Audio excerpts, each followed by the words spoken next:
Hello good evening friends, सभी लोग का चैनल में स्वागत है। जो लोग नए हैं चैनल को सब्सक्राइब कर लेना और वीडियो एंड तक देखना। दोस्तों, हमारी जो बैंकिंग माई वे सीरीज है उसका दूसरा लेक्चर है, दूसरा वीडियो है, जिसके अंदर जैसे मैंने आपको मॉर्निंग बताया था प्रायोरिटी सेक्टर लैंडिंग, जो पीएसएल टारगेट्स है और क्लासिफिकेशन, जो लेटेस्ट आरबीआई की जो गाइडलाइंस है उनको देखने वाले हैं। ठीक है, और नए लोग सब्सक्राइब जरूर कर लेना। सबसे पहले स्टार्ट करते हैं। देखो, पीएसएल के ब्रीफ दे देता हूँ जो लोग नए हैं उनके लिए। दोस्तों, पीएसएल एक स्पेशल प्रोविजन है क्रेडिट बेसिकली डायरेक्शन के लिए, जिसके तहत दोस्तों ऐसे सेक्टर्स इकोनॉमी के जैसे एग्रीकल्चर है या फिर रिन्यूएबल एनर्जी है, हाउसिंग है, जहाँ पे सोसाइटी को जरूरत है, जहाँ पे देश का डेवलपमेंट बढ़े, तो उन सेक्टर्स को एक स्पेशल एक फोकस दिया जाता है आरबीआई के द्वारा, इस प्रोविजंस के द्वारा, एक शेयर के द्वारा। बेसिकली जो डेवलपमेंटल जो रोल है आरबीआई का, वो इनके थ्रू रिफ्लेक्ट होता है। वन ऑफ द डेवलपमेंटल जो रोल है पीएसएल गाइडलाइंस के थ्रू अचीव किया जाता है। तो दोस्तों, जैसे आपको पता है क्लाइमेट चेंज से निपटने के लिए फिलहाल रिन्यूएबल एनर्जी के ऊपर टारगेट किया गया है, तो रिन्यूएबल एनर्जी भी एक सेक्टर की तरह इसमें ऐड किया गया है। तो ओवरऑल आपको एक मोटा अंदाजा हो गया होगा, मोटा मोटा अंदाजा कि पीएसएल क्यों है भाई। तो देखो, उसके पहले कॉमर्शियल बैंक्स के लिए 2015 में रिव्यू किए गए थे नॉर्म्स, और यूसीबीज के लिए मई 2018 में। लेकिन अभी रिसेंटली दो कमिटीज बनी थी, जैसे आपको पता है expert committee on micro small medium enterprises, chairman Shri U K Sinha ji. ये तो काफी एग्जाम में भी आ रही थी उस टाइम जब न्यूज में थी। दूसरा, internal working group to review agriculture credit, chairman Shri M K Jain जी। तो ये जो दो कमिटीज बनी थी, इनके रिकमेंडेशन के बेसिस पे वापस से इनको पीएसएल गाइडलाइंस को रिवाइज किया गया, टारगेट्स और क्लासिफिकेशंस को। तो अपन डिटेल में देखने वाले हैं, और लगभग 2 या 3 वीडियो बनेंगे इस कॉन्सेप्ट के, इस सर्कुलर के ऊपर। लेकिन सारे के सारे इंपोर्टेंट डिटेल में कवर किया जाएगा। सभी आईबीपीएस, एसबीआई, आरआरबी या फिर जेएआईबी, सीएआईबी, कोई सी भी एग्जाम ले लो, इसके बाद कुछ नहीं आने वाला है। तो ठीक है friends.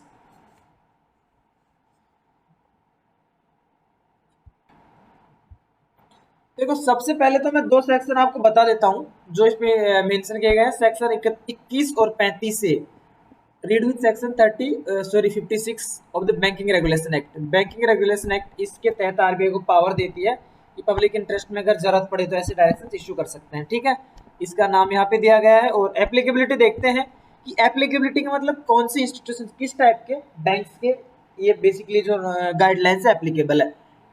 Every commercial banks including regional rural bank, small finance bank, local area bank, याद हुआ। उसके अलावा primary urban cooperative banks other than salary earners bank licence to operate in India by the RBI. ठीक है, तो applicability बहुत important है, आप याद रख लेना।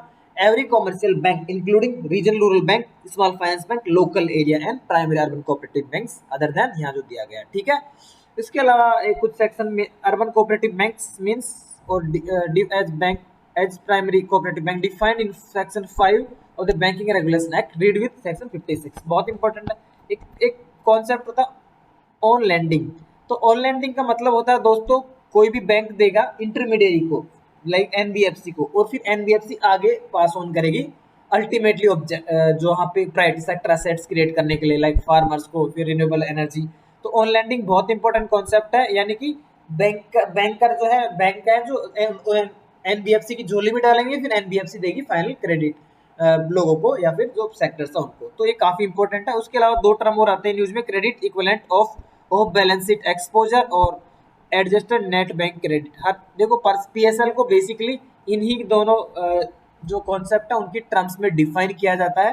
तो आप दोनों टर्म्स को भी देख लेना, आगे यूज आएंगे।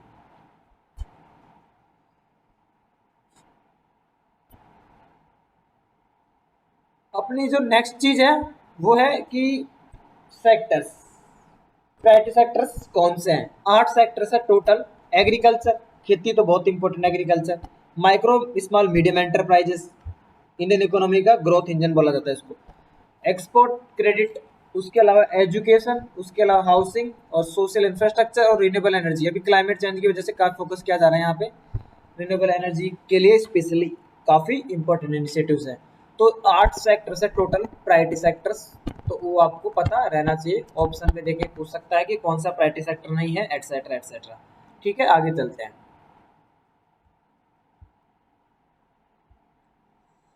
अभी यहाँ पे अपने ऊपर देख लिया 8 सेक्टर आते हैं प्रायोरिटी सेक्टर लैंडिंग गाइडलाइंस के एम्बिट में। तो अब यहाँ पे टारगेट्स और सब टारगेट्स दिए गए हैं। ये टेबल जो है ना बहुत इंपॉर्टेंट है, इस टेबल को मैं आपको एक्सप्लेन करूंगा ताकि आप कैसे याद रख पाएंगे। देखो अगर इधर तो दिया गया है टोटल प्राइवेट सेक्टर, फिर एग्रीकल्चर में कितने टारगेट्स, फिर एमएसएमई, माइक्रो एंटरप्राइजेस, फिर एडवांस टू वीकर सेक्शन, और इधर 4 कैटेगरीज में बांटा अपन ने, देखा ना ऊपर जो एप्लीकेबिलिटी है। पहला है domestic commercial banks excluding RRBs, small finance banks और foreign banks with 20 branches and above, ठीक है। तो इसके अंदर पहली कैटेगरी में ये आते हैं, दूसरे में आते हैं foreign banks with less than 20 branches, तीसरे पे रीजनल रूरल बैंक्स, चौथे पे आते हैं स्मॉल फाइनेंस बैंक्स। तो 4 कैटेगरी उन्होंने बांटी हुई है, अपन देख लेते हैं। अगर इनकी बात करते हैं, first category domestic commercial banks और जिनकी फॉरेन बैंक उनकी ब्रांच 20 या 20 से ज़्यादा है, तो 40% उनका टारगेट है। किसका? CEOB, अपन ने ऊपर देखा था ना, और ANBC, whichever is higher, ये ध्यान रखना, विच एवर इज हायर, कहीं आप कंफ्यूज कर सकता है विच एवर इज लो देके, सब जगह आएगा ना, जहाँ पे सब जगह विच एवर इज हायर ही आता है। अगर टोटल प्राइवेट सेक्टर की बात करते हो, foreign banks with less than 20 branches, यहाँ भी टारगेट तो 40 ही है, 40%, लेकिन यहाँ पे एक्सपोर्ट्स को 32% तक मैक्सिमम दे सकते हैं, 8 बाकी सेक्टर्स में देना पड़ेगा उनको।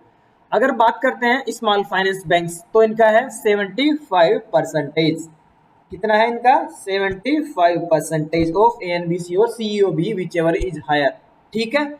उसके अलावा रीजनल रूरल बैंक्स, तो रीजनल रूरल बैंक्स का भी ओवरऑल 75 है, लेकिन यहाँ पे कैप दिया गया है, medium enterprises, social infrastructure, renewable energy, इनके अंदर 15% से ज्यादा आप नहीं दे सकते हो। 15 दे सकते हो, लेकिन काउंट सिर्फ 15% ही होगा। अब आते हैं सब टारगेट्स में। एग्रीकल्चर बहुत इंपॉर्टेंट सेक्टर है। एग्रीकल्चर के अगर बात करते हैं तो 18% इसके अंदर है ओवरऑल एग्रीकल्चर सेक्टर का, जिसके अंदर से 10% तो स्मॉल और मार्जिनल फार्मर्स, यानी कि जिनका जो जमीन है less than equal to 2 hectares, ठीक है ना, ये कैटेगराइजेशन आपने पढ़ा होगा। और फॉरेन बैंक्स में एप्लीकेबल नहीं है सिर्फ, ठीक है, फॉरेन बैंक्स में कोई सा एप्लीकेबल नहीं है। उसके अलावा एग्रीकल्चर के अंदर सेम यहाँ फंडा है, आरआरबीज में भी टोटल 18 और स्मॉल और मार्जिनल के लिए 10%, सेम यहाँ भी है। स्मॉल फाइनेंस बैंक्स के लिए भी एग्रीकल्चर के लिए सेम है। माइक्रो एंटरप्राइजेस की बात करते हैं तो माइक्रो एंटरप्राइजेस में है 7.5% है यहाँ पे, और यहाँ पे एप्लीकेबल नहीं है, और यहाँ भी 7.5 है, यहाँ भी 7.5 है। फॉरेन बैंक्स भी लेस देन 20 में कोई भी एप्लीकेबल नहीं होगा। वीकर सेक्शंस की बात करते हैं तो 12% ANBC और CEOB whichever is higher, यहाँ पे not applicable.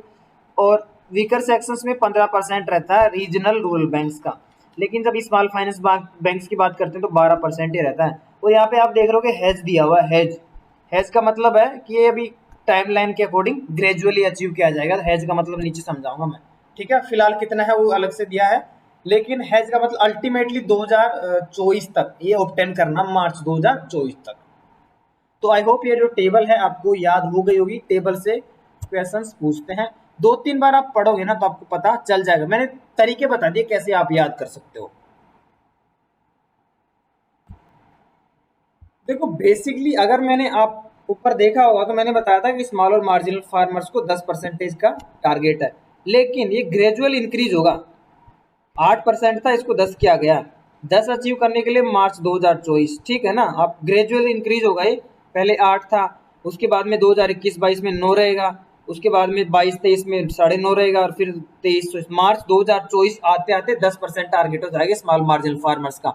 Similarly weaker section का भी फिलहाल 10 था, तो 10 से बढ़ा के 12 कर रहे हैं इसको। 12 किसके लिए कर रहे हैं? ये जो पहली कैटेगरी है उसके लिए। और यहाँ भी आरआरबीज में तो ऑलरेडी 15 है, 15% है, तो ये 10 था, फिर 11, 11.5, 12, ओवरऑल 12 हो जाएगा। तो एक ग्रेजुअल जो इसका कैसे अचीवमेंट होगा वो दिया है। उसके अलावा प्राइमरी अर्बन कोऑपरेटिव बैंक्स को भी इसके अंदर लाया गया है।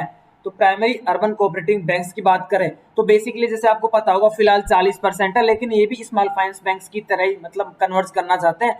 तो मार्च 31 को इनका था 45%, और अल्टीमेटली 75% पहुंचाना टारगेट है मार्च 31, 2024 तक। याद रख लेना, ये पूछ सकता है प्राइमरी अर्बन कोऑपरेटिव बैंक्स को कब तक 75% private sector lending target overall पूरा करना है, मार्च 31, 2024।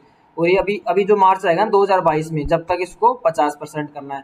तो दोस्तों ये जो टेबल है अपन ने बेसिकली ओवरऑल जो टारगेट्स, ये जो चीजें हैं अपन ने देखी है। अब सेकंड पार्ट आएगा जिसके अंदर थोड़ा और डिटेल में जाएंगे। तो नए लोग सब्सक्राइब कर लेना। वीडियो एंड करता हूँ, 10 मिनट का टाइम हो रहा है, ठीक है फ्रेंड्स, सपोर्ट करते रहिए।